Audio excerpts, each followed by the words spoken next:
El aire sobre Bagdad estaba cargado con el olor del humo y de la miel.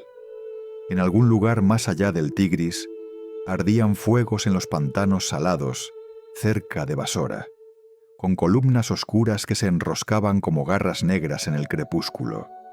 Dentro del palacio abasí, lámparas doradas ardían bajas, reflejando su luz en suelos de mármol que habían sido pulidos por las suaves suelas de los sirvientes. Era aquí, bajo techos pintados que no mostraban rastro del caos exterior, donde gobernaba el califa al-Mutamid. O al menos, eso era lo que susurraba la corte. Una guerra silenciosa ardía lejos de esos muros, en los pantanos donde hombres eran trabajados hasta la muerte por una causa que jamás eligieron. Eran los Zang, trabajadores esclavizados del África Oriental, arrastrados al corazón del imperio abasí por comerciantes y soldados que veían sus cuerpos como herramientas. Herramientas para drenar la tierra, para enriquecer al Estado. Durante décadas se les obligó a trabajar bajo el sol abrasador, cortando tierra costrosa de sal con manos desnudas y sangrantes. Pero ahora los pantanos ardían, porque los Zanj se habían levantado. Y su líder, un hombre que se hacía llamar Ali ibn Muhammad, había prometido hacer que el califa mismo sintiera miedo. Los muros del palacio no temblaban al oír el nombre de la rebelión, pero los susurros llegaban, siempre llegaban. Al-Mutamid, el 11º califa abasí, era 870 a 892, no era el hombre más temido en su propia corte. Ese honor pertenecía a su hermano, Al-Muwafaq, un comandante cuya crueldad era legendaria incluso entre la élite abasí. Fue Al-Muwafaq quien recibió la orden de aplastar el levantamiento Zang. A su lado cabalgaban filas de Ghilmán, soldados esclavos, entrenados como armas desde la niñez, cuya lealtad no nacía de la elección, sino del condicionamiento. Estos muchachos túrquicos, tomados de las estepas de Asia Central, habían sido transformados en instrumentos perfectos de guerra, con sus nombres originales ya borrados. En el palacio eran silenciosos y atentos, como panteras con túnicas de seda. Afuera quemaban aldeas hasta convertirlas en cenizas en nombre del califa. Bagdad era una paradoja. Brillaba con riqueza. Sus bibliotecas hinchadas de conocimiento, sus mercados llenos de sedas, especias y vidrio. Pero bajo el perfume yacía la podredumbre de una ciudad construida sobre el miedo y el trabajo forzado. En los callejones oscuros junto al Tigris, concubinas esclavizadas se movían como sombras entre puertas de burdeles. Y muchachos sin voz, eunucos, vigilaban los pasillos del poder. El califato, por más grandioso que pareciera, funcionaba con cadenas. Si quieres una historia contada sin adornos, donde los susurros del pasado son tan vívidos como los nombres que aún puedes verificar, suscríbete. Cada semana desenterramos las sombras de la historia que otros prefieren olvidar. Historias de poder, crueldad y supervivencia. Y créeme, lo que estás a punto de oír sobre los califatos y sus esclavos cambiará para siempre tu forma de ver esta época. Volvamos ahora a Basora. Los pantanos al sur de Basora eran un cementerio para los vivos. Allí, decenas de miles de hombres, mujeres e incluso niños, Zang fueron obligados a cavar canales, limpiar depósitos de sal y cargar tierra bajo condiciones tan brutales que muchos morían en pocos meses. La sal se incrustaba en su piel como una segunda armadura, quemando sus heridas y dejándolos en carne viva. Sus capataces, muchos de ellos antiguos esclavos o soldados del califato, usaban látigos para obligarlos a seguir, con los ojos fijos en cuotas que jamás se cumplían. Fue en ese infierno donde surgió Ali ibn Muhammad. un persa carismático de orígenes misteriosos. Alí prometió a los Zang no solo libertad, sino venganza. Predicaba en voz baja sobre la justicia, sobre la corrupción de Bagdad, sobre un mundo donde los esclavizados ya no se inclinarían ante hombres que se ocultaban tras muros de oro. Cuando la rebelión comenzó, en el año 869, se extendió como fuego sobre juncos secos. Los depósitos de sal fueron incendiados, los capataces abatidos, las caravanas saqueadas. Por primera vez, el califato abasí sintió el temblor del miedo desde sus rangos más bajos. En Bagdad, Al-Mutamid intentó descartar el levantamiento como una perturbación menor. Bebía sorbetes dulces en los patios del palacio y celebraba reuniones de poesía, mientras llegaban noticias de masacres desde Basora. Pero su hermano, Al-Muwafaq, sabía la verdad. Había luchado en los duros desiertos de Arabia y comprendía que una rebelión impulsada por la desesperación no podía ser ignorada. Ordenó movilizaciones masivas de los Ghilman, prometiendo oro y tierras a cualquier comandante que le trajera la cabeza de Ali ibn Muhammad. La lucha entre las fuerzas abasíes y los Zang se prolongaría durante 14 años sangrientos. Los pantanos se convirtieron en un teatro del horror. Aldeas incendiadas, cuerpos exhibidos en estacas, cautivos ahogados en los canales que alguna vez cavaron. Los Zang también lucharon con una furia nacida del odio, saqueando pueblos y cortando las líneas de suministro hacia Bagdad. El otrora glorioso califato se encontraba sangrando tanto en riqueza como en prestigio. Pero la crueldad del sistema abasí no se limitaba al campo de batalla. Dentro del palacio, los eunucos, esclavos de confianza castrados desde niños, manejaban la maquinaria doméstica del poder. Eran los guardianes del harén, los portadores de secretos y a menudo los ejecutores de la voluntad del califa. Un eunuco podía alcanzar una influencia inimaginable, a veces solo por debajo del califa mismo. Pero su poder estaba arraigado en una mutilación personal que simbolizaba la dominación del califato sobre su cuerpo y su alma. Los eunucos que caminaban por los pasillos de mármol de Bagdad eran recordatorios de que la línea entre el privilegio y el tormento era delgada como una navaja. Al-Mutasim, un califa abasí anterior, entre 833 a 842, fue quien impulsó la práctica de formar una élite militar con soldados esclavos, en especial muchachos túrquicos comprados más allá de las fronteras. Los veía como lienzos en blanco, leales solo a él, desconectados de las rivalidades tribales locales.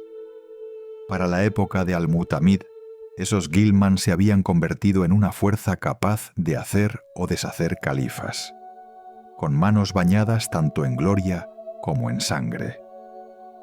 Bagdad, a fines del siglo IX, no era una ciudad de paz, sino un escenario donde cada actor conocía su papel. Los comerciantes vendían cuerpos tan fácilmente como sedas. Los cortesanos conspiraban sobre copas de vino envenenadas. Y en algún lugar de los pantanos, los esclavizados cortaban el aire con gritos de desafío. Sus voces resonaban por las salinas como una tormenta que Bagdad se negaba a ver. La ciudad ardía en silencio.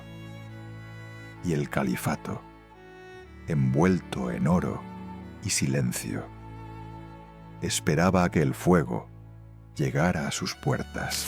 Los mercados de esclavos de los califatos islámicos no eran callejones ocultos.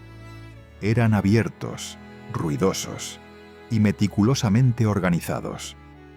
Desde Bagdad hasta Samarra, desde Córdoba en Al-Ándalus hasta los puertos bulliciosos de Basora, la compra y venta de seres humanos era tan rutinaria como el comercio de especias o seda. Y sin embargo, cada cuerpo en exhibición cargaba una historia de captura, desarraigo y pérdida. Las caravanas traían esclavizados desde todas las direcciones: África Oriental, el Cáucaso, Asia Central y el Mediterráneo.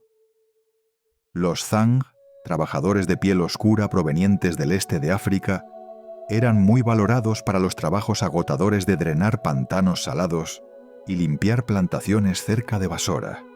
Los Sakaliva, cautivos eslavos y del este europeo, llegaban por las rutas comerciales del Mar Negro, capturados por saqueadores o intermediarios que los vendían en Constantinopla antes de trasladarlos a tierras musulmanas. Desde el norte y el este llegaban los niños túrquicos y de Asia Central, que serían entrenados como Ghilman, soldados esclavos que a menudo ascendían hasta un poder aterrador. Incluso el Cáucaso aportaba su propia cuota de dolor, con niños armenios y georgianos enviados al sur encadenados. Los mercados estaban cuidadosamente clasificados. Los compradores se movían entre puestos donde los cuerpos eran inspeccionados como si fueran ganado. Se revisaban las manos en busca de callos, los hombros por su musculatura. Los niños eran evaluados por su fuerza, para saber si podrían ser soldados o eunucos. Las niñas eran juzgadas por su belleza, destinadas al servicio doméstico o al harén. Los comerciantes llevaban libros de contabilidad con edad, origen y calidad. Un artesano calificado valía más que un trabajador del campo. Una concubina hermosa podía valer una fortuna. Pero detrás de esos números había un comercio aún más oscuro: la castración. La demanda de eunucos, hombres que custodiarían los harenes y servirían como agentes de confianza, era tan alta que existían redes enteras especializadas en ese procedimiento brutal. Muchas de estas operaciones se realizaban fuera de los territorios islámicos, en lugares como Nubia o tierras bizantinas, porque la tasa de mortalidad era aterradora. Se dice que por cada 10 niños castrados, apenas 2 sobrevivían. Los que vivían eran vendidos por sumas enormes en Bagdad, El Cairo o Córdoba. Su silencio y mutilación eran vistos como símbolos de lealtad. El califato abasí, que ascendió al poder en el año 750 después de Cristo, expandió este sistema hasta convertirlo en una máquina sofisticada.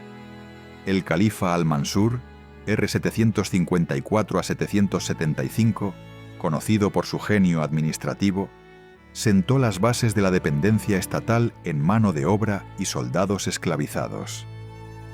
Para el siglo IX, bajo al-Mutawakkil, R. 847 a 861, la corte califal en Samarra estaba prácticamente gobernada por los mismos Ghilman que había creado. Los niños tomados de 3 Turquías eran entrenados como armas vivientes, adiestrados desde la infancia, enseñados en árabe, instruidos en arquería y esgrima, y despojados de su identidad. La ironía era brutal. Esos niños esclavizados, una vez comprados y vendidos, podían llegar a comandar ejércitos e incluso influir en el trono del califa. Pero su ascenso se construía sobre los huesos de muchos otros que nunca sobrevivían los campos de entrenamiento, que caían en silencio antes de ver una batalla. Las rutas comerciales estaban empapadas de sufrimiento. Desde Zanzíbar, los cautivos africanos del este eran llevados hacia el norte, pasando por Kilwa, Adén y Mascate, apiñados en barcos rumbo a Basora. Los cautivos del Cáucaso eran conducidos a pie por los pasos del Caspio hasta los mercados de Bagdad. Y a través del Mediterráneo, los Sakaliva eran canalizados por Venecia y Constantinopla antes de llegar a Al-Ándalus. Cada parada era otro mercado, otra negociación sobre una vida humana. En estos mercados no existía la identidad, solo categorías. Un joven podía ser listado como al-Habashi, el abisinio, una niña como al-Ruma, la romana, o al-Turk, el turco. Sus nombres eran borrados, sus hogares reducidos a notas marginales en el libro de cuentas de un comerciante. A veces, la brutalidad de estos mercados se cubría con ritual. En Bagdad, las subastas se realizaban en patios abiertos, donde los compradores se reunían bajo toldos sombreados. Un niño podía ser obligado a demostrar su fuerza física, levantando peso o corriendo vueltas. Una niña podía ser vestida en seda y obligada a recitar versos o cantar. Su valor dependía de su capacidad de entretener o seducir. Pero detrás del espectáculo, la realidad era cruel. Cada gesto, cada palabra, se medía como un precio. Los Saqaliba, en particular, se convirtieron en una exportación clave hacia el mundo islámico occidental. Para el siglo X, en el califato omeya de Córdoba, estos esclavos eslavos formaban la columna vertebral de la administración palaciega y de las unidades militares. Algunos alcanzaron cargos de notable influencia. Un eunuco Saqaliba, Wahb al-Mansur, aparece en registros como administrador del tesoro real e incluso negociador con reinos cristianos en nombre del califa. Pero ese ascenso era excepcional. La mayoría de los Saqaliba vivían y morían como recursos desechables. Es tentador creer que estos fueron deslices de la historia, momentos de crueldad opacados por los grandes logros de la Edad de Oro islámica. Pero la verdad es mucho más turbia. Las bibliotecas de Bagdad fueron construidas con la riqueza extraída de estos mercados. Los palacios de Córdoba, las mezquitas de Samarra, los grandes jardines del Cairo, todos se alzaban sobre el trabajo de hombres y mujeres que no tenían opción, salvo servir. En las sombras de los mercados también hubo momentos de resistencia silenciosa. Esclavos fugitivos formaban comunidades secretas en las afueras de Basora o se ocultaban en los laberínticos callejones de El Cairo. Algunos eran liberados por amos benevolentes, concediéndoles la manumisión como acto de piedad o como recompensa política. Pero por cada hombre o mujer liberada, miles seguían en cadenas, olvidados, sin nombre, sin voz. Los mercados de carne no eran solo lugares de comercio, eran espejos. Reflejaban los valores de un imperio que veía la conquista, el poder y la riqueza como precios justificables. Y mientras el comercio crecía, también lo hacía la brutalidad. Para el siglo IX, la línea entre soldado, sirviente y víctima se había desdibujado por completo. Un niño podía ser entrenado para matar al amanecer, y una niña podía ser vendida al anochecer. Cada transacción sellada con monedas y con silencio. Los pantanos salados al sur de Basora no se parecían a ningún campo de batalla que los abasíes hubieran conocido. Esto no era una arena de gloria. No había cargas de caballería bajo estandartes ondeantes. Aquí, el mismo aire era veneno. La tierra estaba espesa de salmuera, blanca y agrietada bajo el sol, y cada aliento sabía a metal. Aquí era donde trabajaban los zang, miles de hombres y mujeres del este de África, arrancados de sus hogares y forzados a recuperar suelos tóxicos para las plantaciones que alimentaban la riqueza de Bagdad. Sus capataces no escondían la crueldad. Cada día comenzaba antes del amanecer, cuando los pantanos aún brillaban bajo la luz fantasma de la luna. Los zang eran empujados con látigos a golpear la tierra cubierta de sal, con las manos sangrando y las espaldas empapadas en sudor antes de que saliera el sol. El agua salada ardía en sus heridas abiertas. El trabajo no tenía fin, y para la mayoría la muerte llegaba antes que la libertad. Algunos colapsaban por el calor y eran dejados donde caían. Los pantanos se convertían en cementerios, tragando cuerpos con la misma quietud con la que borraban huellas. Fue de ese infierno que surgió Ali ibn Muhammad, un hombre que afirmaba tener ascendencia persa y que comprendía que la rabia, cuando se afila, puede volverse un arma. Ali no predicaba solo la libertad, prometía venganza. Hablaba de justicia, de quemar Bagdad, de arrodillar a los califas abasíes. Sus palabras se esparcieron como fuego por los campamentos de los Zang.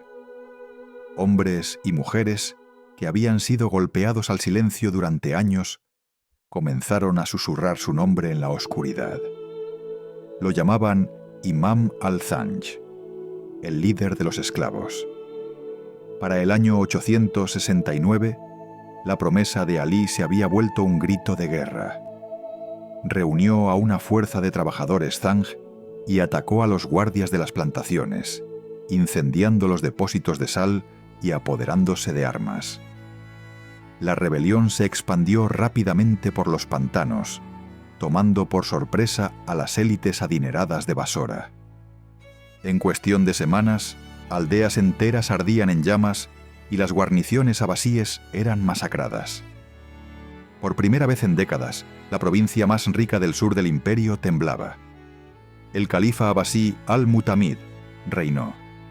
870 a 892, intentó al principio minimizar la revuelta. La llamó una perturbación local, algo que sus gobernadores podrían aplastar. Pero cuando los Zanj capturaron pueblos y saquearon caravanas, quedó claro que esto no era una rebelión menor. Para el año 870, el levantamiento había atraído a miles: esclavos fugitivos, campesinos empobrecidos e incluso tribus árabes desencantadas que vieron una oportunidad en el caos. En su punto más alto, el ejército Zanj contaba con decenas de miles de miembros. Construyeron campamentos fortificados en los pantanos y lanzaron incursiones que penetraban profundamente en territorio abasí. Para Bagdad, esto era más que una amenaza militar. Era una humillación. Vasto imperio, que afirmaba tener autoridad divina, no podía someter a sus propios esclavos. La respuesta fue brutal.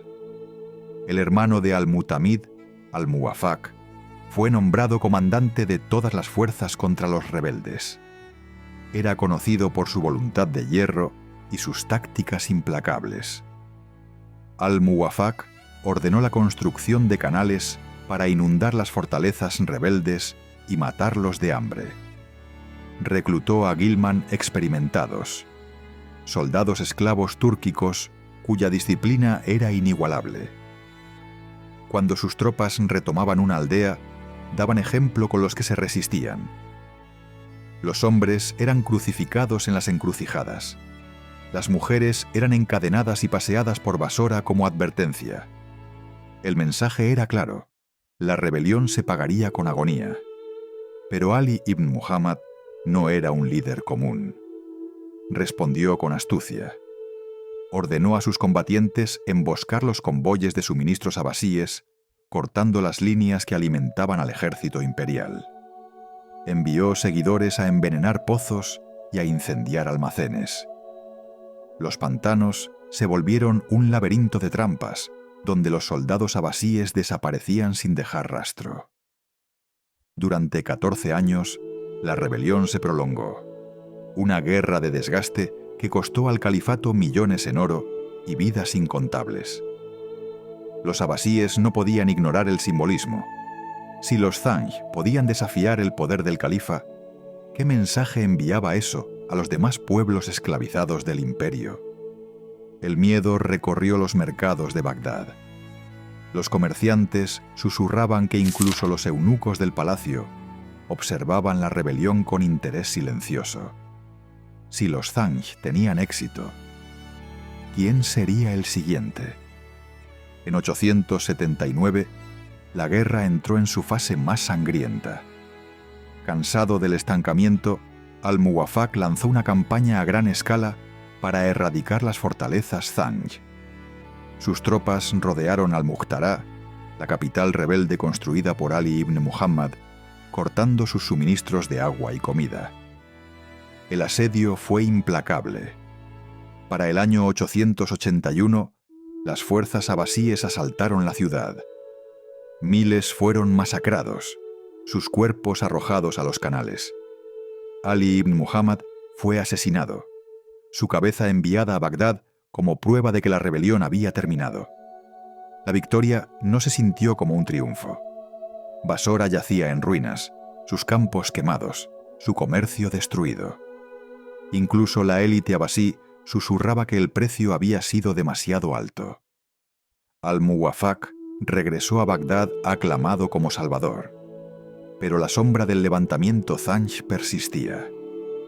Era una herida en el orgullo del imperio, un recordatorio de que la riqueza del califato se construyó sobre el sufrimiento humano y que incluso los esclavizados podían levantarse si se les empujaba lo suficiente.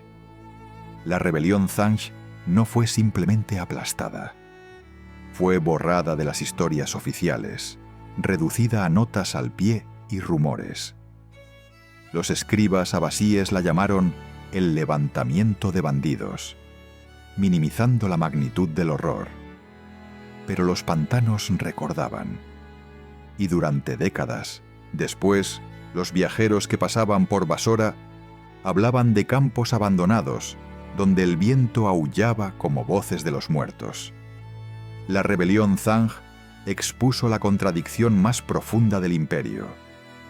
Predicaba los valores de justicia y unidad, pero dependía de cadenas y látigos para sostener su esplendor.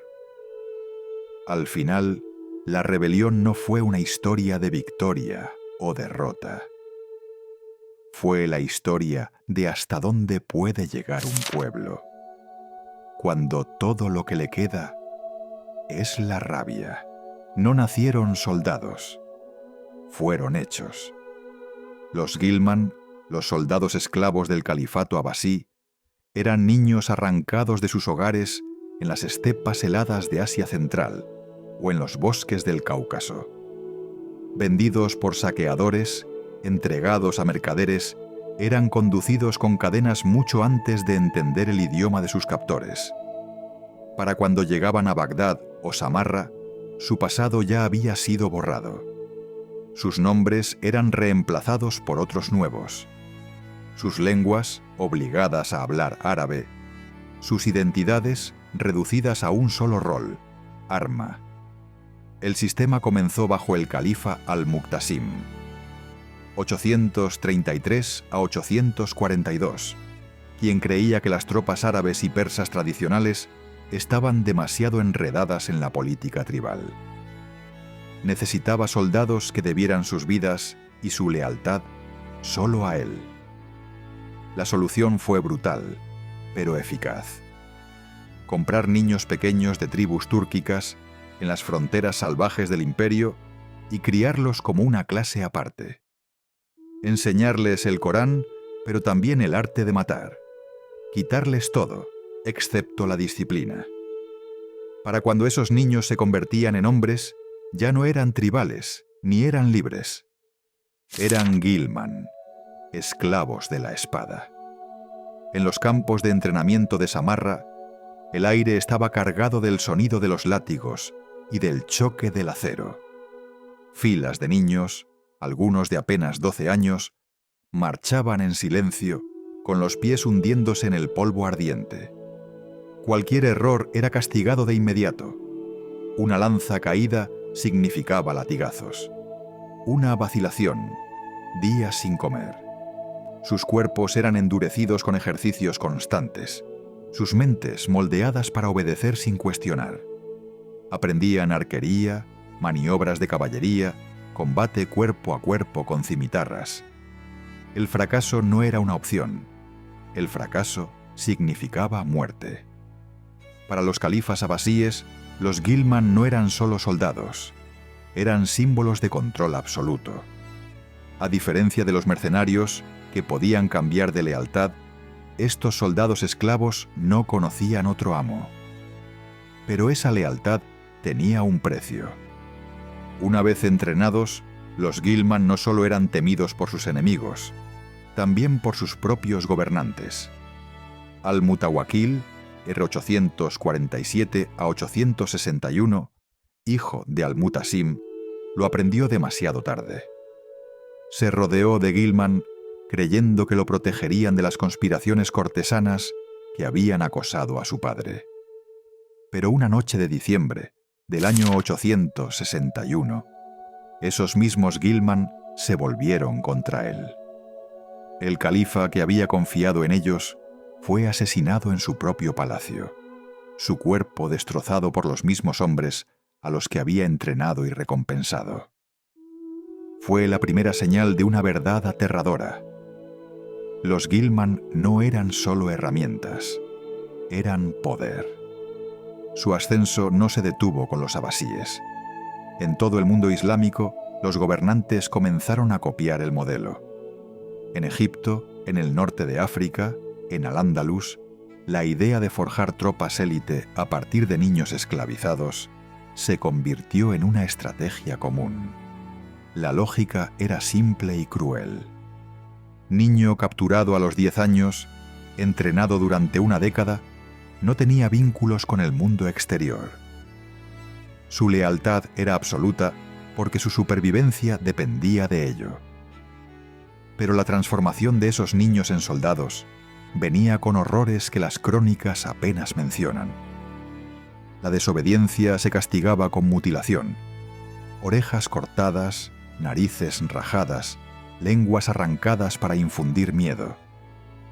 Los más débiles eran descartados, revendidos o ejecutados durante el entrenamiento. Y cuando alcanzaban la edad adulta, su recompensa no era la libertad, sino la oportunidad de morir al servicio de un califa que los consideraba desechables.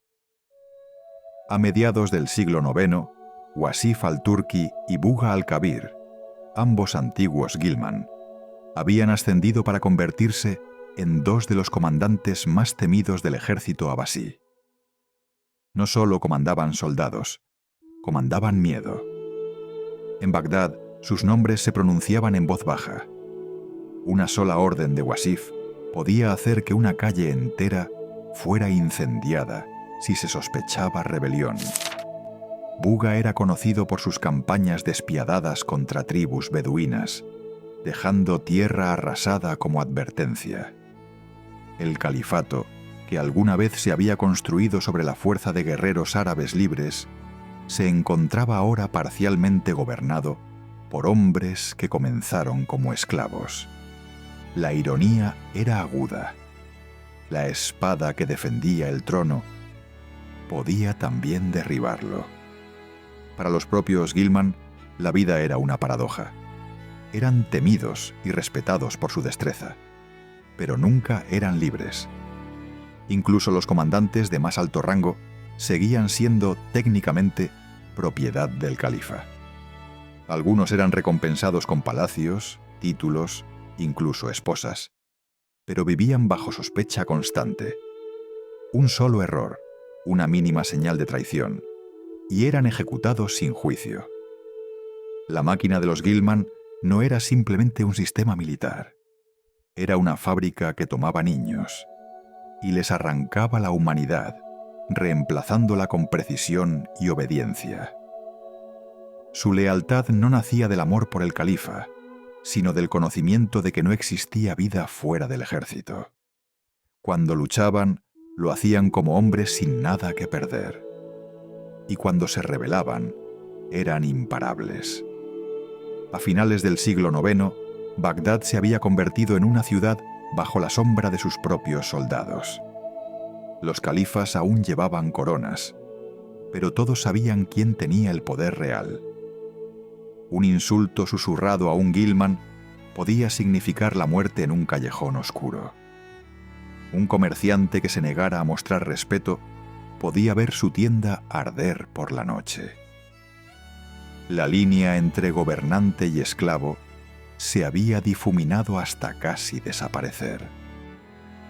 Los niños habían sido convertidos en espadas, y las espadas no permanecen en sus vainas para siempre. El harén no era un lugar de lujo. Era una prisión adornada con sedas y custodiada por el silencio. Detrás de los muros imponentes de los palacios abasíes de Bagdad, donde los califas caminaban con túnicas de oro, las mujeres vivían en un mundo separado de las calles exteriores. Ningún hombre, salvo el califa o sus agentes más confiables, podía cruzar ese umbral. Y los guardianes de ese mundo eran hombres que ya no eran hombres. Los eunucos, castrados cuando eran niños, eran los vigilantes y carceleros del harén. Sus voces agudas, planas, y sus ojos fríos y afilados les daban una presencia inquietante. Conocían cada secreto, cada susurro que pasaba entre concubinas y reinas, pero habían pagado el precio más alto por ese poder. Su mutilación, muchas veces realizada cuando aún eran pequeños, era tanto una marca de esclavitud como la base de su autoridad. En el Cairo, Córdoba y Bagdad, los eunucos manejaban la maquinaria oculta de la vida palaciega. Controlaban el acceso al califa, decidían quién podía hablar con él y, en ocasiones, incluso influían en la sucesión. Un eunuco de confianza podía convertirse en el hombre más poderoso del palacio, precisamente porque se le veía como inofensivo, despojado de deseo y leal al trono. Pero esa lealtad se imponía con crueldad. Los eunucos no eran cuidadores amables. Castigaban a las mujeres que desobedecían con golpes, hambre y humillación. En los rincones más oscuros del harén, su autoridad era absoluta. Las mujeres del harén no eran simplemente esposas o compañeras. Muchas eran esclavas, compradas en tierras lejanas, circasianas, griegas, persas o africanas, elegidas por su belleza o su encanto. Algunas eran tomadas como botín de guerra. Otras eran compradas en mercados donde las concubinas se exhibían como joyas. Una vez dentro del harén, eran entrenadas en música, poesía y en las artes de la seducción. Complacer al califa no era solo un privilegio, era supervivencia. Pero la supervivencia venía con riesgos. Un solo susurro de intriga, un rumor de deslealtad, y una mujer podía desaparecer durante la noche. Podía ser enviada a una finca lejana, encerrada en una torre, o peor, silenciada para siempre. El harén, a pesar de sus perfumes y fuentes, era un mundo de competencia y miedo. El califa Al-Hakim bi-Amr Allah, de la dinastía Fatimí, de 996 a 1021, fue infame por su crueldad errática hacia las mujeres de su palacio.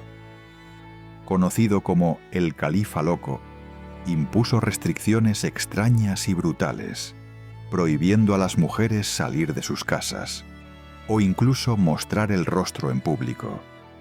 Se dice que castigaba a las esclavas por las ofensas más pequeñas, haciendo que las golpearan o las ahogaran con solo sospechas de desobediencia. El reinado de Al-Hakim fue un reflejo extremo de una verdad más amplia.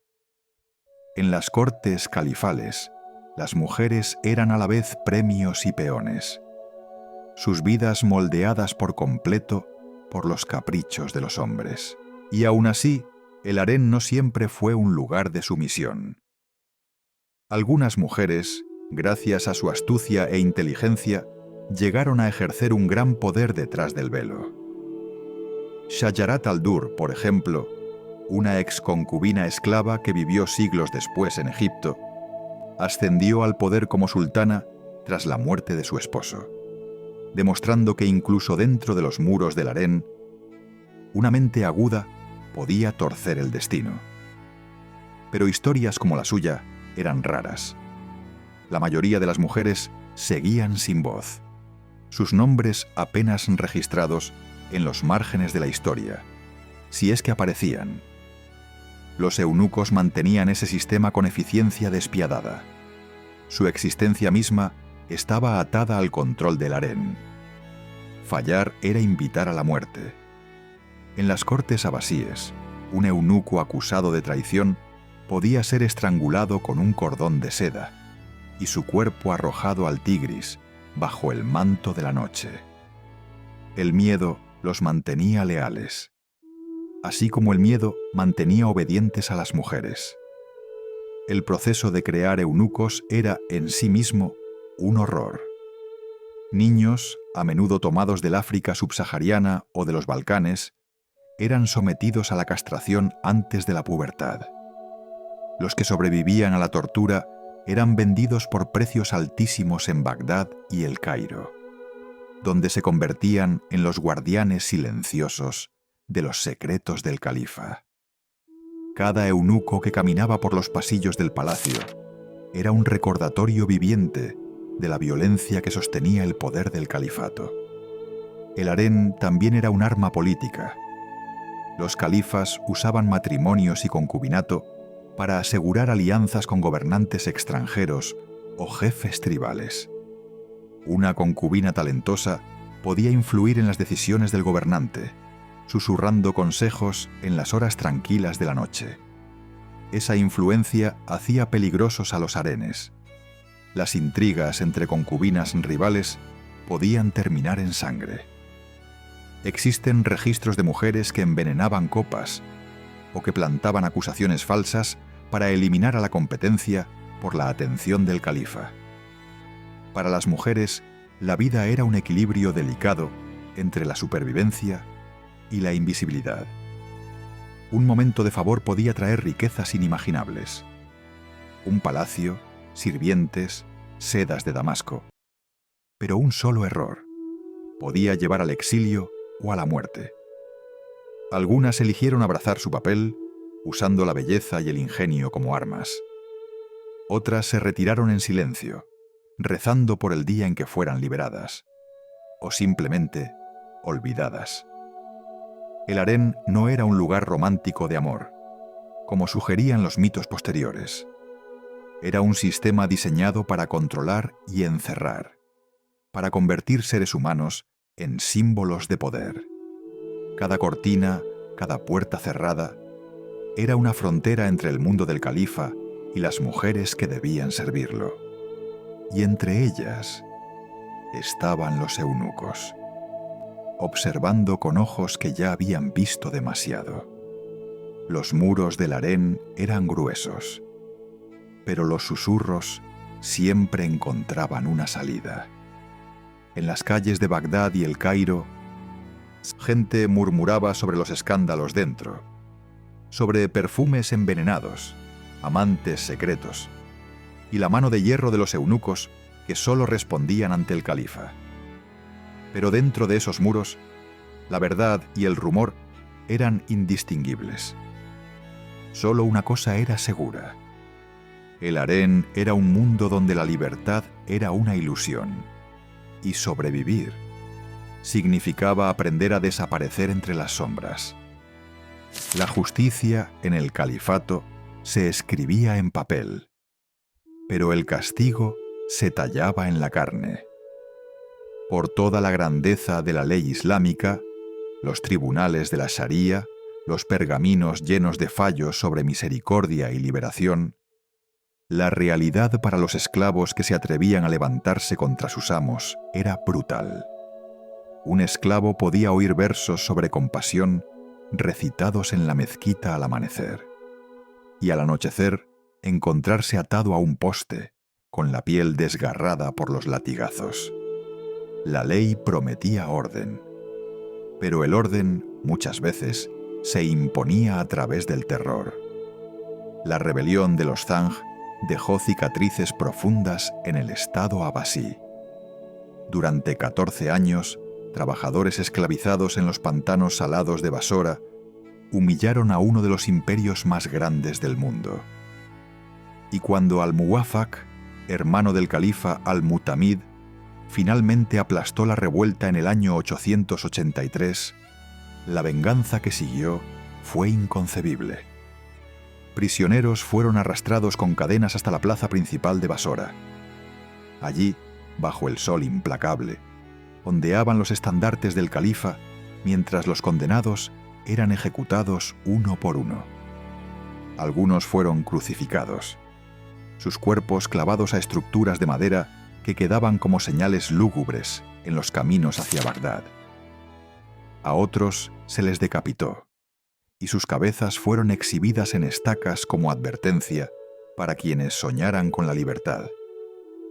El mensaje era simple: la rebelión sería pagada con un sufrimiento tan absoluto que nadie se atrevería a repetirla. Los castigos no eran improvisados, eran metódicos, casi rituales. El califato tenía una larga lista de sentencias reservadas para los esclavos que desafiaban a sus amos, cada una diseñada no solo para matar, sino para aterrorizar. La amputación era común: una mano cortada por robar, un pie por intentar escapar. En casos más graves, se cortaban ambas extremidades. A esos sobrevivientes mutilados se les dejaba con vida, arrastrándose por las calles de Basora o Bagdad como advertencias vivientes.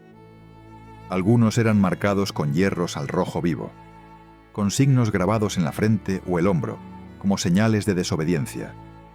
Las cicatrices, visibles de por vida, aseguraban que incluso si huían, su pasado los traicionaría. El califa Al-Mu'tadid, reinado 892 a 902, fue infame por su crueldad. Historias contadas en susurros afirmaban que inventaba nuevos métodos de castigo, no solo para esclavos, sino para cualquiera que amenazara su autoridad. Los cronistas escribieron sobre hombres metidos dentro de pieles de animales recién desollados, cosidos adentro y dejados bajo el sol del desierto hasta morir asfixiados. Otros eran encerrados en jaulas de hierro y exhibidos en los mercados, su sufrimiento convertido en espectáculo público. Al-Mu'tadid entendía que el miedo era la herramienta más afilada de todas. Para gobernar un imperio que se extendía de Persia a Egipto, necesitaba que sus enemigos temblaran al oír su nombre. Pero el miedo no era solo un arma contra la rebelión. Estaba tejido en la vida diaria de los esclavizados.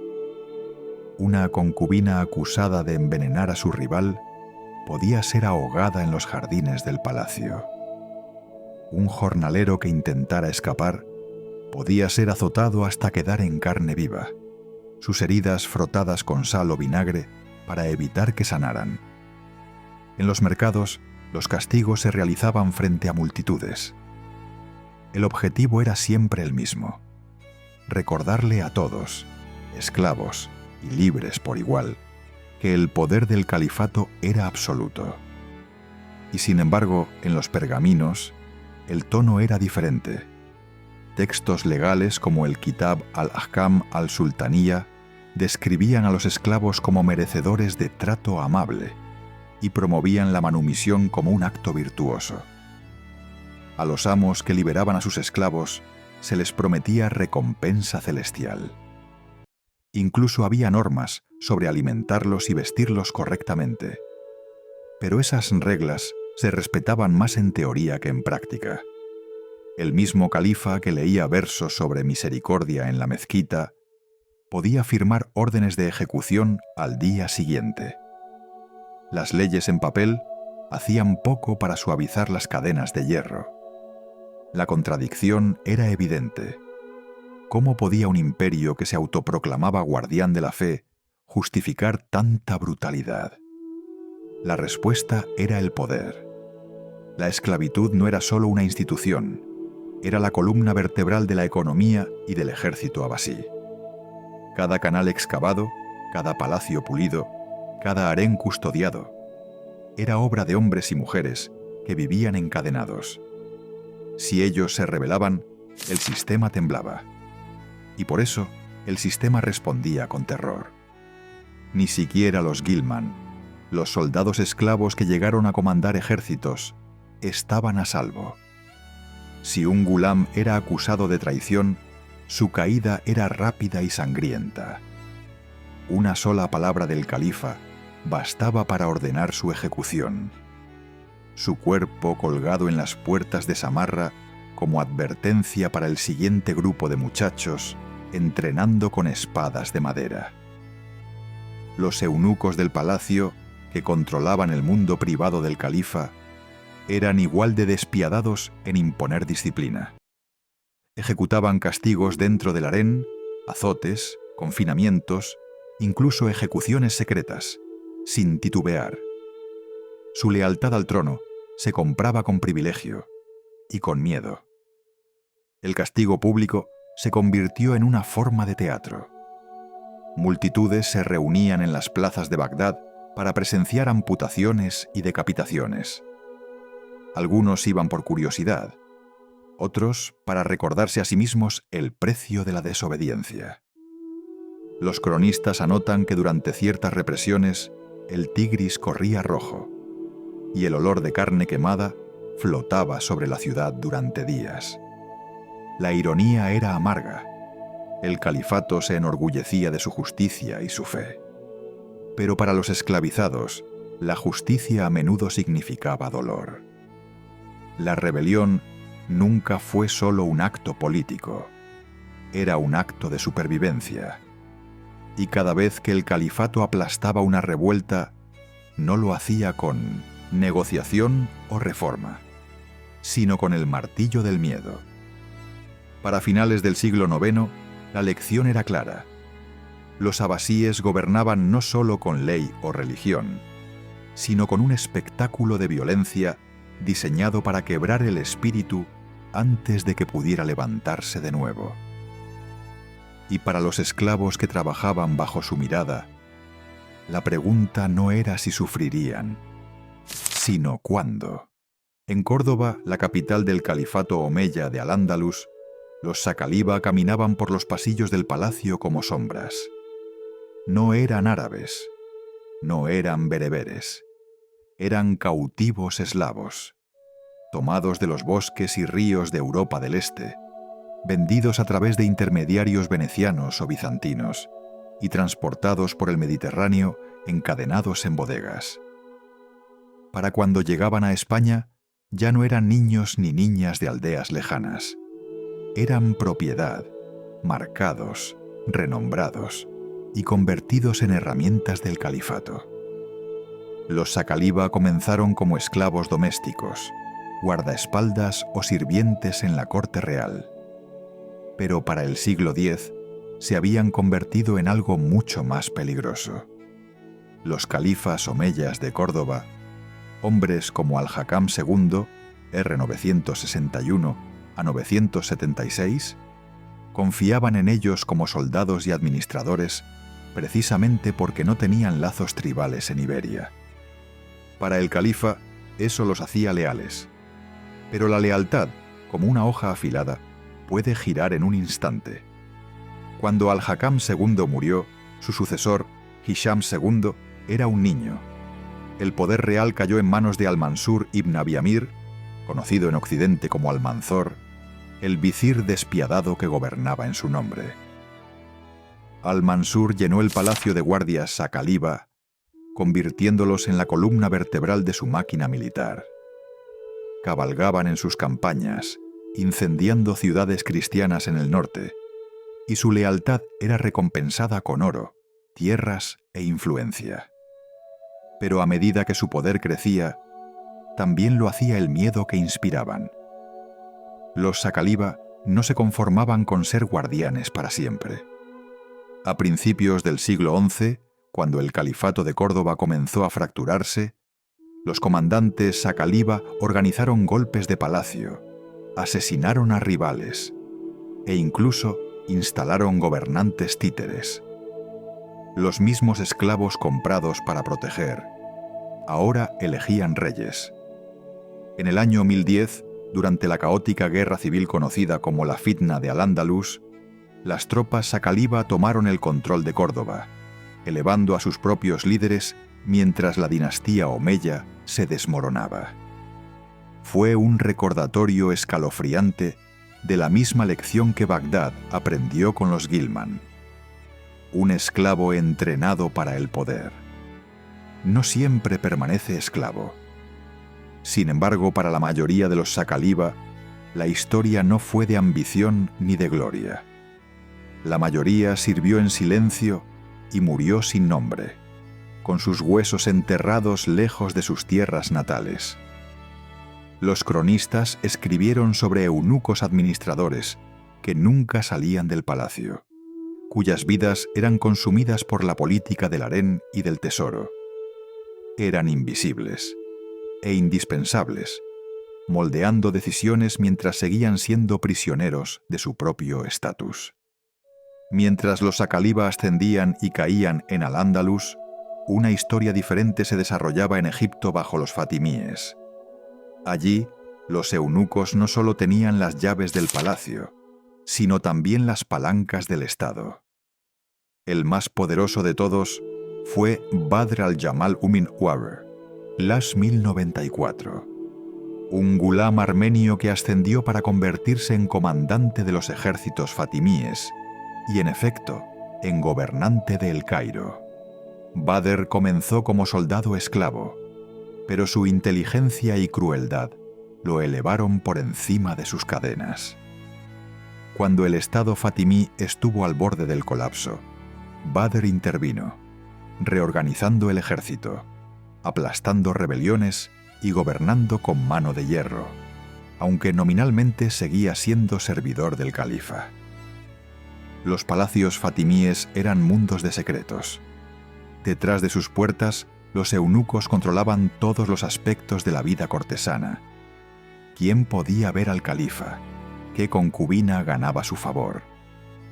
Las mujeres del harén, como las de Bagdad, vivían bajo los ojos vigilantes de estos eunucos, que imponían orden con astucia silenciosa y violencia abierta. El palacio no era simplemente un hogar, era una fortaleza de intrigas, donde las alianzas cambiaban como arena, y un solo rumor podía costar una vida. Los Saqaliba y los eunucos fatimíes compartían algo en común. Eran forasteros convertidos en internos, esclavos convertidos en negociadores de poder. No tenían linaje, ni sangre noble, ni derecho a tronos. Y sin embargo, en momentos de crisis, los gobernantes confiaban más en ellos que en generales o ministros nacidos libres. ¿Por qué? Porque se creía que no tenían nada, salvo el favor del califa. Pero el poder construido sobre el miedo y la dependencia nunca es estable. En Córdoba, los Saqaliba finalmente se excedieron. Su intervención en las luchas de sucesión generó un odio generalizado entre la nobleza andalusí. Para el año 1031, el califato omeya de Córdoba había desaparecido, reemplazado por un mosaico de reinos más pequeños, las taifas. Muchos líderes Saqaliba fueron cazados, sus riquezas confiscadas, sus cuerpos colgados de las puertas que alguna vez custodiaron. En El Cairo, eunucos como Badr al-Jamal gobernaban desde las sombras, pero también enfrentaban peligro constante. Un eunuco que perdía la confianza del califa podía ser ejecutado sin juicio, y su poder borrado de la noche a la mañana. El mismo sistema que los elevó podía destruirlos con igual rapidez. La historia de los Saqaliba y los esclavos palaciegos fatimíes no es solo una historia de crueldad, es una historia de paradojas. Eran hombres, y a veces mujeres, despojados de su libertad, pero con una influencia inmensa. Fueron víctimas y gobernantes, instrumentos de opresión, y a veces quienes sostenían las llaves del destino. Para los esclavos comunes, los que limpiaban los suelos del palacio o cuidaban los jardines reales, estas intrigas no significaban nada. Sus vidas se consumieron en el servicio. Sus nombres fueron olvidados. Sus historias, tragadas por la grandeza de los califas. Pero la historia recuerda a los pocos que escalaron hasta el poder, solo porque su ascenso fue tan impactante como el sistema que los creó. los Saqaliba y los eunucos de El Cairo demostraron una verdad que los califatos intentaron ocultar. No se pueden crear armas de lealtad, sin también crear el riesgo de que esas armas se vuelvan en tu contra. Para el siglo XV, el manto del califato había cambiado de manos. Bagdad había caído, el poder abasí estaba fracturado y los sultanes otomanos de Estambul reclamaban para sí el título de califa. Pero el imperio que construyeron no se forjó solo con ejércitos y cañones. Se sostuvo con una de las instituciones de lealtad forzada más escalofriantes de la historia: el debshirme. El debshirme, o tributo de niños, era un impuesto que no se pagaba con monedas, sino con hijos. Familias cristianas en los Balcanes, Serbia, Albania, Bosnia, Grecia, veían llegar a los oficiales otomanos a sus aldeas cada pocos años. Los soldados caminaban de puerta en puerta seleccionando a los niños más fuertes, muchas veces entre los 8 y los 14 años. Los padres suplicaban, ofrecían sobornos, lloraban, pero el tributo no era negociable. Una vez tomados, los niños eran llevados a Estambul. Allí eran convertidos al Islam, renombrados y entrenados para una vida de servicio que borraba todo rastro de quienes habían sido. La mayoría de estos niños estaba destinada a convertirse en genízaros, el cuerpo de élite de soldados esclavos del imperio. Con el tiempo, los genízaros se convirtieron en la columna vertebral del poder militar otomano, temidos en Europa y en el Medio Oriente. Pero su entrenamiento era brutal, la disciplina absoluta. Un solo acto de desobediencia podía significar la muerte. Tenían prohibido casarse, prohibido poseer bienes, prohibido formar vínculos que compitieran con su lealtad al sultán. Cada parte de su identidad era arrancada y reemplazada por una devoción absoluta al imperio. Los genízaros eran una paradoja. Aunque técnicamente eran esclavos, ejercían un poder inmenso. Un oficial genízaro podía comandar ejércitos, influir en políticas e incluso determinar quién ocupaba el trono. Pero al igual que los Ghilman de Bagdad y los Saqaliba de Córdoba, su poder venía con cadenas. No se pertenecían a sí mismos, sino al sultán. Y si alguna vez lo olvidaban, las consecuencias eran implacables. Para el siglo XVII, los genízaros se habían vuelto tan poderosos que a veces actuaban como hacedores de reyes, derrocando a sultanes que no les gustaban. Este ascenso alarmó a los gobernantes otomanos. Sultanes como Mahmud II los observaban con miedo y desprecio, sabiendo que el mismo ejército destinado a proteger el trono podía destruirlo. En 1826, durante el infame incidente afortunado, Mahmud II ordenó la masacre de miles de genízaros en Estambul, eliminando el cuerpo en un solo golpe sangriento. El mismo sistema que había construido un imperio se había vuelto demasiado peligroso para tolerarlo. Pero el debshirme no se limitaba solo a los soldados.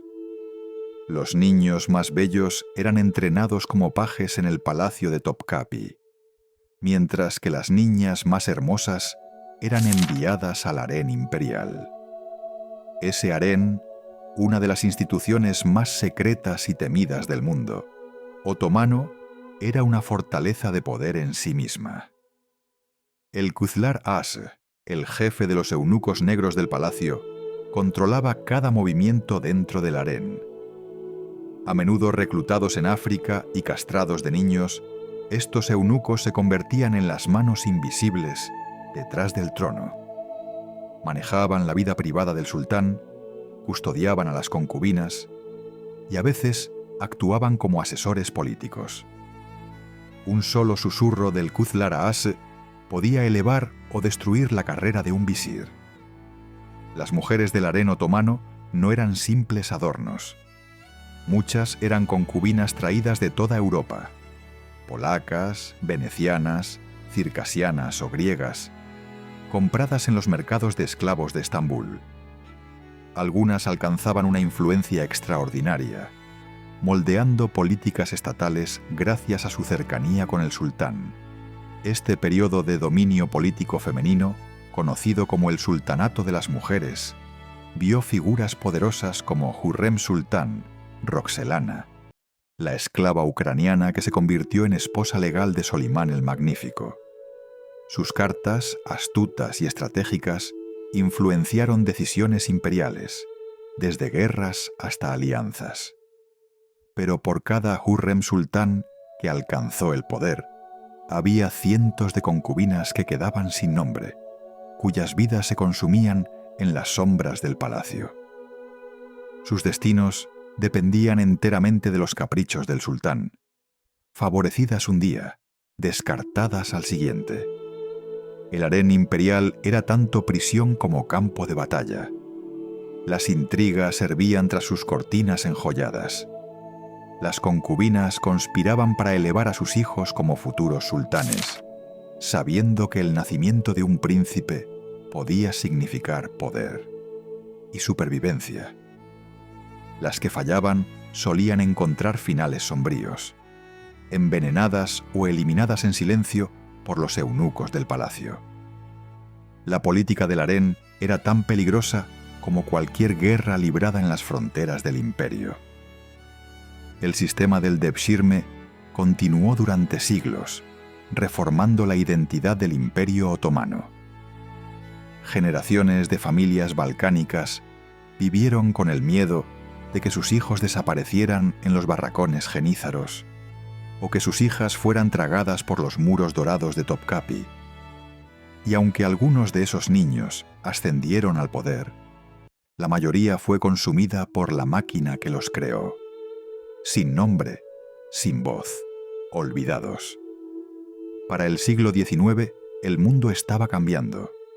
Las potencias europeas condenaban el Devshirme y el sistema militar basado en esclavos. Pero las cicatrices que dejó en el imperio eran profundas.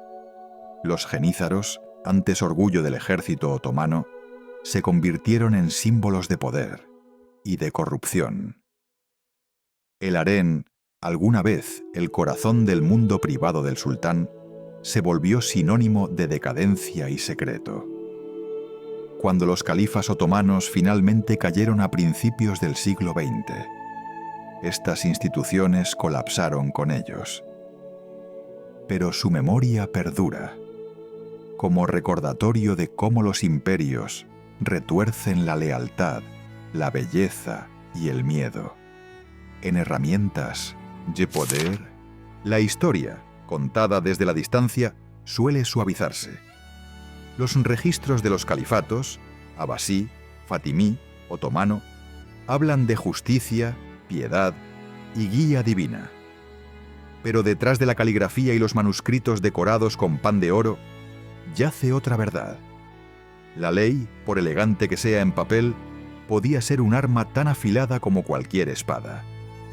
La ley islámica, Shar'a, reconocía la esclavitud como parte del orden social, pero también establecía reglas sobre cómo debían ser tratados los esclavos.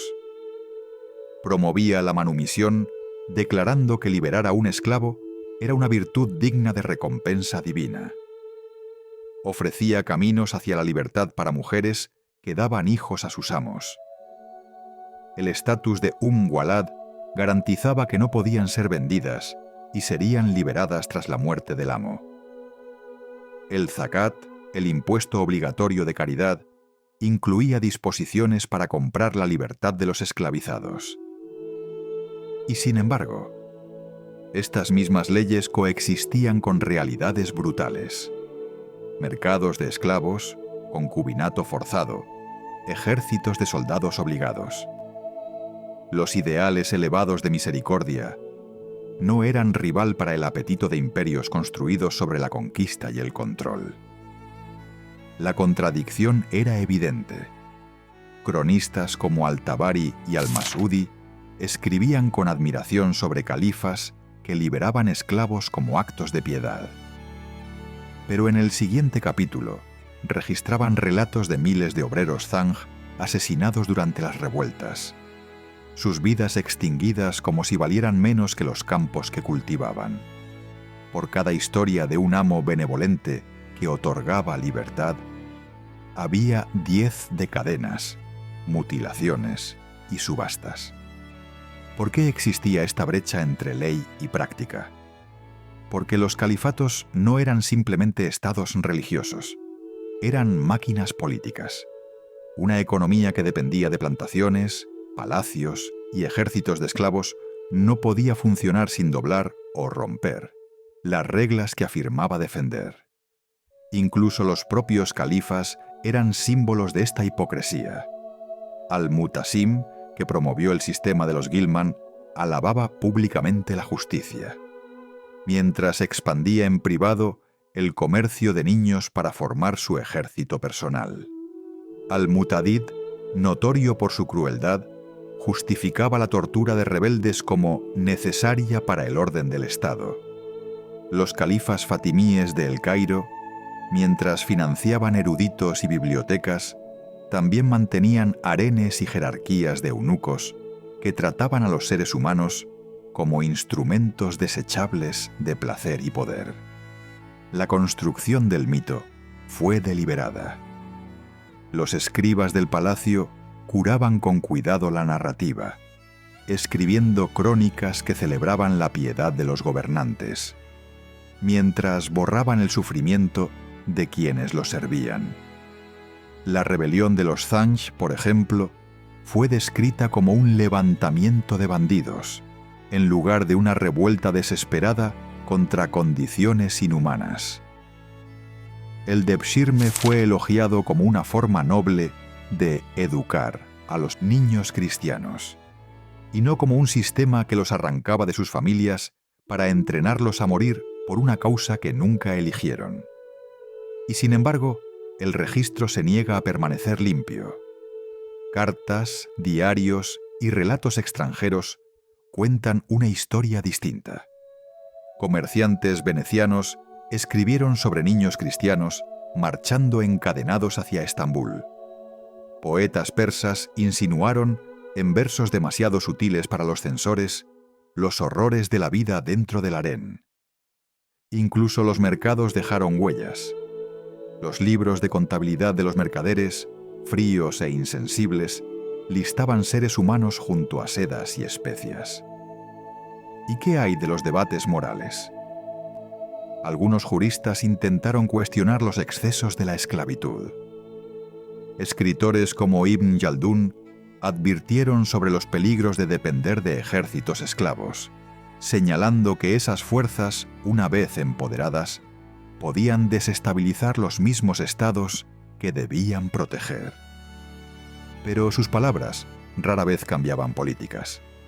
La máquina económica y militar era demasiado poderosa, y la moralidad se ahogaba fácilmente bajo el sonido de monedas de oro. Para los propios esclavizados, la ley a menudo no significaba nada. Un trabajador Zanj, muriendo en los pantanos de Basora, no se preocupaba por lo que el Corán dijera sobre el trato amable. Una concubina circasiana en el harén sabía que su belleza importaba más que cualquier norma de compasión. Un gulam en Samarra entendía que la lealtad se medía no en derechos, sino en sangre derramada en el campo de batalla. La realidad era que la grandeza de los califatos, sus mezquitas, bibliotecas, jardines y palacios, se construyó sobre las espaldas de personas cuyo sufrimiento rara vez llegó a las historias oficiales. Los nombres de gobernantes como Harún al-Rashid o Solimán el Magnífico perduran, pero los nombres de los esclavos que pulieron sus pisos de mármol, que custodiaron sus cámaras, que criaron a sus hijos, se han perdido en el polvo. El mito de la benevolencia perdura, porque reconforta. Es más fácil creer que los imperios eran modelos de justicia, que aceptarlos como motores de explotación. Pero los documentos que han sobrevivido, los contratos de venta, las listas de concubinas, las crónicas de ejecuciones, nos dicen otra cosa. Revelan un mundo donde la ley no era un escudo para los débiles, sino un guión que justificaba a los fuertes. El registro inconveniente no es un solo libro ni un solo archivo. Está disperso a lo largo de los siglos, escrito en los márgenes de los textos, en las ruinas de los barrios de esclavos, en las huellas tenues de quienes vivieron y murieron en silencio. Sus historias desafían las narrativas pulidas que preferimos contar. Nos recuerdan que el poder a menudo lleva una máscara de rectitud, incluso cuando sus manos están manchadas de sufrimiento. Los califatos no fueron únicos en esto. Bizancio, Roma, la Europa medieval, todos construyeron su poder sobre sistemas de esclavitud. Pero el mito del califato ilustrado, con sus poetas y sabios, suele ocultar que esas mismas edades doradas se pagaron con sangre. Confrontar esa verdad no es negar los logros del pasado, es verlos con claridad, despojados de ilusión. Y mientras revisamos los fragmentos de la historia, queda una pregunta. ¿Cuánto de lo que hoy llamamos civilización se construyó sobre la agonía silenciosa de aquellos cuyos nombres jamás conoceremos? No hay tumba para ellos, ninguna piedra tallada que lleve sus nombres. Los hombres que cavaron los canales de Basora con las manos en carne viva y sangrando. Los niños arrancados de los Balcanes, con la infancia robada a la sombra del Devshirme. Las mujeres encerradas tras las cortinas de seda del harén, cuyas vidas se redujeron a susurros y miradas. Ellos son los sin nombre, los olvidados, los que construyeron el esplendor del imperio y desaparecieron en sus sombras. Camina hoy por las ruinas de Samarra. La que fue gran capital de los abasíes yace en silencio, sus mezquitas vaciadas por el tiempo. Los escalones de mármol donde una vez se apostaron los Ghilman están derrumbados. Los palacios donde los eunucos susurraban a sus amos están vacíos, el aire espeso de polvo. Nadie recuerda a los niños que aprendieron a matar allí, ni a las mujeres que rezaban por una oportunidad de escapar. Sus voces se han ido, pero si te detienes, si escuchas, casi puedes oír los ecos, el sonido de cadenas golpeando piedra, los murmullos de un idioma que fueron obligados a olvidar. En Córdoba, la mezquita aún brilla con sus arcos rojos y blancos, un monumento a una edad dorada perdida. Los turistas vienen a maravillarse con su belleza, a rozar sus muros antiguos con la yema de los dedos. Pero ninguno conoce los nombres de los Sacaliba que la construyeron, ni de los eunucos que patrullaban sus pasillos. Sus historias han sido borradas de las crónicas, sus vidas reducidas a notas al pie, si acaso. Los califas son recordados, los poetas celebrados, los esclavos olvidados. El palacio de Topkapi, en Estambul, cuenta una historia parecida. Los visitantes recorren el harén, deslumbrados por sus paredes con azulejos y celosías doradas. Susurran sobre las concubinas, sobre las intrigas y los romances prohibidos. Pero pocos se detienen a pensar en el miedo que vivía allí. El miedo a ser descartada, envenenada por una rival, a no volver a ver el mundo exterior jamás. Las mujeres que vivieron y murieron en esas cámaras no tienen epitafios. Sus tumbas son anónimas, sus nombres perdidos en los registros de compra y venta. A la historia no le gusta recordar a los esclavizados. Prefiere las historias de reyes y sabios, las victorias de ejércitos, la belleza de la arquitectura. Pero detrás de cada cúpula, cada mosaico, cada página de poesía, hay otra historia. La historia de alguien que no eligió estar allí. Alguien cuyo sufrimiento fue el precio de la gloria de otro. La rebelión de los Zhang apenas se menciona en las grandes historias de los abasíes, y sin embargo, durante 14 años, sacudió al imperio hasta su núcleo. Decenas de miles de hombres, mujeres y niños murieron. Algunos en combate, otros en represalias tan brutales que se decía que los pantanos del sur de Irak estaban manchados de ceniza y sangre. No hay monumento para ellos. Los canales que cavaron están secos. Su trabajo olvidado, incluso por la tierra que, una vez, sangraron para cultivar. Hablamos de los genízaros con asombro, de su disciplina, de sus victorias. Pero ¿cuántos recuerdan que eran niños robados, arrancados de sus familias, transformados en armas al servicio del sultán? Los registros nos dicen sus nombres. Después de que alcanzaron la fama, después de que comandaron ejércitos o derrocaron tronos. Pero los cientos de miles que nunca llegaron tan lejos, los niños que murieron durante el entrenamiento, los que simplemente desaparecieron en el anonimato, están perdidos en el tiempo. Este es su epitafio. No una piedra, no un nombre, sino la narración de su historia. Un recordatorio de que la historia no es solo lo que escriben los vencedores, sino también lo que ellos silencian. Los califatos, por brillantes que fueran, se construyeron sobre las espaldas de personas que nunca estaban destinadas a ser recordadas. Pero aquí, en estas palabras, los recordamos. Si cierras los ojos, puedes verlos. Una niña del Mar Negro, de pie descalza en el mercado de esclavos de Estambul, con el rostro pálido de terror. Un niño de las estepas de Asia Central, aferrado a una espada de madera en el patio de entrenamiento de Samarra, con las manos temblando mientras un látigo cruje cerca. Un obrero Zhang, inclinado sobre un campo cubierto de sal, con la piel ardiendo, y el corazón susurrando el nombre de un hogar que jamás volverá a ver. No son solo estadísticas, ni figuras sin rostro. Eran personas, y merecen ser recordadas. El mito de las edades doradas siempre oscurecerá el sufrimiento que las sostuvo. Pero la verdad persiste, en las grietas de la historia, esperando ser contada. Los sin nombre no hablan, pero están aquí, ocultos en las ruinas, en las crónicas antiguas, en el silencio que llega, cuando termina la historia oficial.